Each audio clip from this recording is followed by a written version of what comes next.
It was supposed to be the happiest day of my life. The sun was shining, Lindsay looked breathtaking, and all our friends and family were there to celebrate. Lindsay and I had been together for 5 years, a whirlwind romance that settled into a deep, comforting love. And Tim, my best friend since kindergarten, was right there beside me, beaming. My rock, my brother. How could I have been so blind? The reception was everything we dreamed of. Good food, great music, endless laughter. But even amidst the joy, there were these tiny, almost imperceptible moments. I'd catch Lindsay's eye across the room, and she'd smile, but then her gaze would linger a little too long on Tim. Or I'd see them whispering a private joke, and a pang of something would hit me. I'd brush it off, of course. They were close, always had been.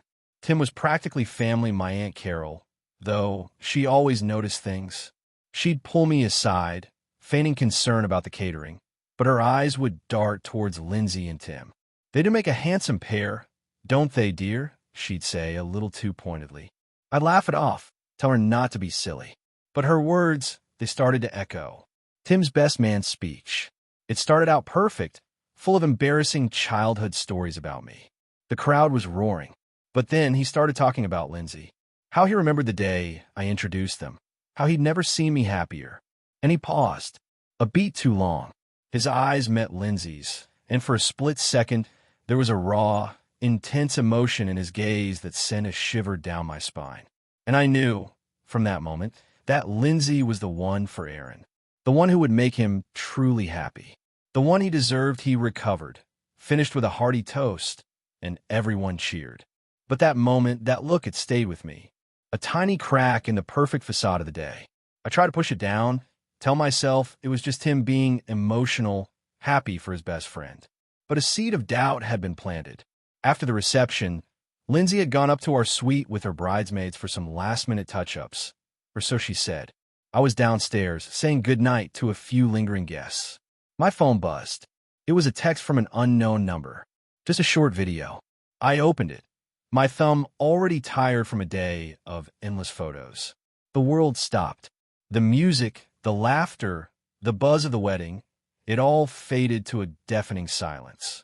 My heart hammered against my ribs, not from love or joy, but from a cold, brutal shock. It was Lindsay and Tim, my bride, my best friend, kissing, not a friendly peck, but a deep, desperate embrace. The video was only a few seconds long, but it played on an endless loop in my mind. The rage that surged through me was unlike anything I'd ever felt.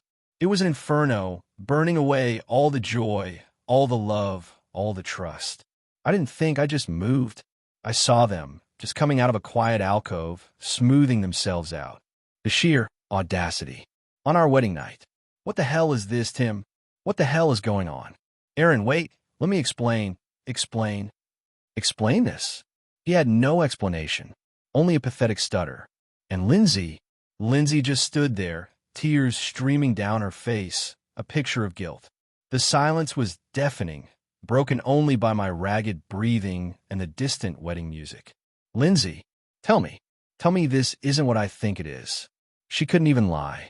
The truth was written all over her face, in Tim's pathetic silence. It was worse than I could have imagined. This wasn't a one-time mistake. This was a betrayal, long held, meticulously hidden. How long? How long have you been doing this, both of you? Aaron, it had started a while ago, before you proposed. We tried to stop. Before I proposed. The words hit me like a physical blow. They had been doing this before I asked her to marry me. Before I poured my heart out, before I planned this entire day. This wasn't a lapse. It was a choice. A deliberate deception that had led me to the altar, a fool. Something snapped inside me. All the years of friendship, all the trust, all the love I had for Lindsay, it twisted into a knot of pain and rage. He wasn't just my best friend. He was the serpent in my garden. He took everything from me. You, traitor, how could you? I didn't care who heard. I didn't care about the wedding, about the guests, about anything.